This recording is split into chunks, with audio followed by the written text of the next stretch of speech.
Hello everyone and welcome back to the Great Book of Grudges. My name is Nathan and today we're going to do something a little bit different. So it seems that lately Warhammer has been entering a bit of a golden age, not just in the tabletop with the release of 9th edition for 40k and loads of new goodies for Age of Sigmar, but also through the video game format. Warhammer video games over the years have always been very hit or miss. It's very obvious with certain titles and has often been referred to as the curse of the Warhammer video game, but it looks like there are some promising titles already announced for 2021, with some other developers already hinting towards some new ones. So let's take the time in this video to check out the 5 most anticipated Warhammer video games of 2021. For our 5th spot, we have Age of Sigmar Stormground. The setting for Age of Sigmar is still relatively young, and because of that, there is not that much lore or even video games based on the setting.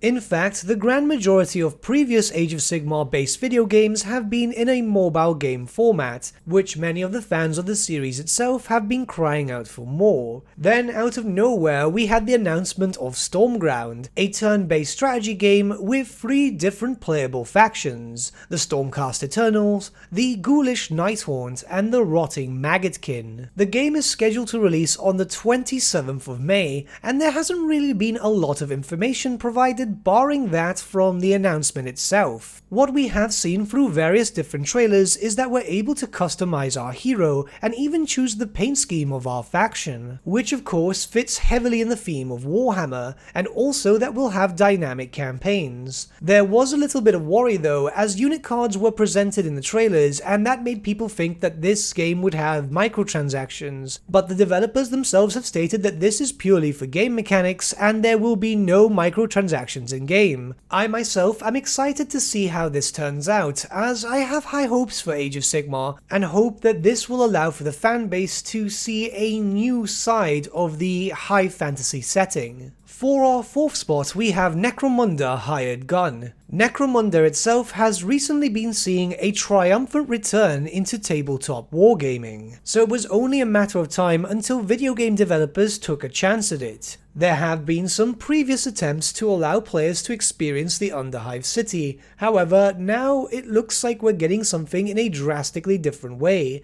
an indie fast-paced FPS. We haven't been told too much just yet. We have seen some gameplay and that's what's playing on screen right now, but the little information that we do have is that we can upgrade and fight alongside our own loyal Cyber Mastiff. There are apparently endless weapon and augment customization capabilities, and we can upgrade, advance and level up as we collect bounties. Like I said, we currently have little to no information regarding Hired Gun, however visually it looks very impressive, and it looks like the developers are trying something which hasn't been done in the Warhammer franchise before. I've seen many other content creators likening the style to that of the Dishonored franchise, but I'd rather wait for some official clarification. That being said, the game is scheduled to release on June 1st of this year, so there's not that much time to go now. For our 3rd spot, we have Warhammer 40,000 Darktide. I don't think this game needs much of an introduction. Chances are, if you're seeing this video, you've played the highly acclaimed Vermintide series. Well, this is from the exact same developers, but taking it a step forward and pushing this franchise into the 41st millennium. Rather than hacking and slashing through an endless tide of Skaven, it looks like we're going to put away our swords and shield and replace them with some lasguns. Darktide will have less of a focus on melee combat, but apparently the developers have stated that it's going to be around a 50-50 split ratio, meaning that if you preferred the playstyle of Vermintide, you'll still very much get this in Darktide, but if you want more guns and flash, you can also get that too. We're still waiting for more information regarding this game, but we have been told that we will be playing as characters such as an Imperial Guardsman and even Ogrins. Keeping up with the Nurgle theme, it seems that one of our enemies will also be Poxwalkers, a very common Nurgle unit in the 40k universe. Obviously, Fatshark the developers really love Nurgle, and who can blame them, he's all smiles. No release date has been given just yet, but given that Vermintide has recently just had a massive DLC drop with a lot of free content, it's safe to assume that we're going to start seeing some Darktide news soon enough. For our second spot, we have Warhammer 40,000 Battle Sector. This is a fast-paced, turn-based strategy game set after the devastation of Baal. The main protagonists of this game are the Blood Angels chapter, a chapter of Space Marines that are not only proficient in long-range weaponry, but like to get up close and personal and rip apart their enemies.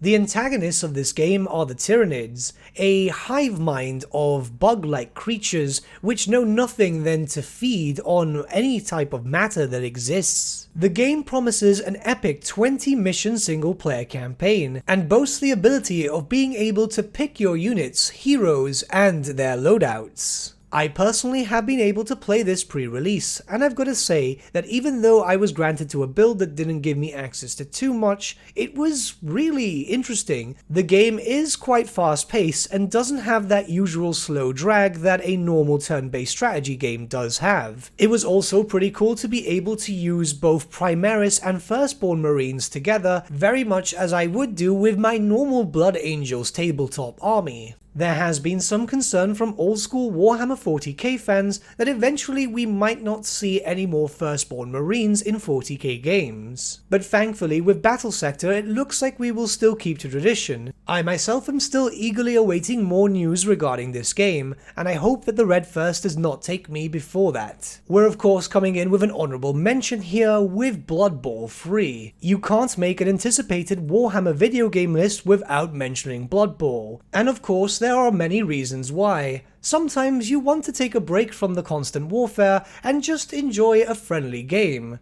Of course you're not really going to get that with Blood Bowl, as you're going to meet up with a bunch of friends and beat each other senseless. I mean, could you expect anything else? This is of course Warhammer, so we're not going to expect a friendly game of football now, are we? The game itself very much follows its tabletop inspiration, so if you're looking to get a Warhammer based game that follows more the tabletop than a different style of play, I do highly recommend this series. Whilst you're waiting for Blood Bowl 3, check out Blood Bowl 2. It's extremely enjoyable and very satisfying to bash some skulls in. And now for our final spot, which really, could you expect anything different from me in this video? Total War Warhammer 3, the last base game installment from an absolutely massive trilogy. This is a game which brings us back to the Warhammer Fantasy world, the world that I had grown up with as a tabletop player, and the world that I hold very closely to my heart. Total War Warhammer 3 is going to be the last installment, but it's been promised that it's going to be absolutely massive. Press releases have gone into saying that we're going to get 9 legendary lords, more than we've had for any of the other base games, and we're going to get factions dedicated to each of the different Chaos gods. Not only that, but Kislev, a much beloved army from way back in 6th edition, is finally having its time to shine, and Grand Imperial Cathay, a nation in the very far east of the Warhammer Fantasy world, is finally getting its full representation. Total War Warhammer 2 vastly improved on that which was established in Warhammer 1, so it can only be expected that Warhammer 3, the final game of this trilogy, is going to be absolutely massive, and I just can't wait to actually start playing.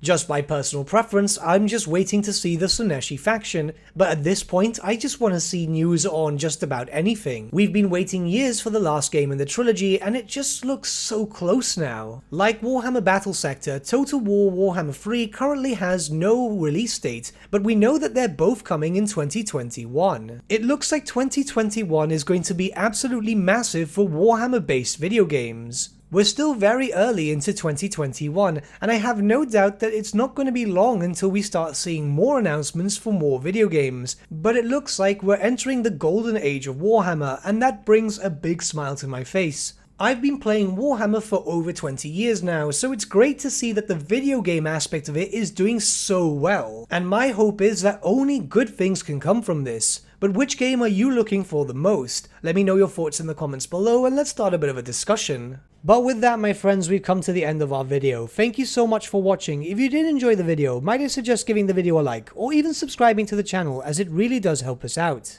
In the description section below are various links to different social media platforms such as Facebook, Instagram and Discord. Also in the description section is an affiliate link with Element Games where you could buy loads of hobby-based products, not just Warhammer, for 10 to 25% off. Making a purchase using that link and also our special code, which is also in the description, supports the channel at no extra cost to you, which we think is rather cool. A big thank you to our patrons. Your support means the world to us. It's amazing that people want to help a small channel like us grow and get to a higher level of content. A big thank you to Gibraltar LUSC, Ryan Bertsche, Andrew Prince and Okro for subscribing to us at our Fane level. You guys are super cool. And a big thank you to Edward Yule, VS Vasan, Aaron Whitman and Shaggy for subscribing to us at our King level. Honestly, we can't thank you all enough. And lastly, a big thank you to all of you for liking, sharing and commenting on these videos. Honestly, it's because of you guys that the channel's been growing at such a great pace lately, so we can't thank you all enough. But with that, my friends, thank you so much for watching once again, and we shall see you all again very, very soon. Have a good day.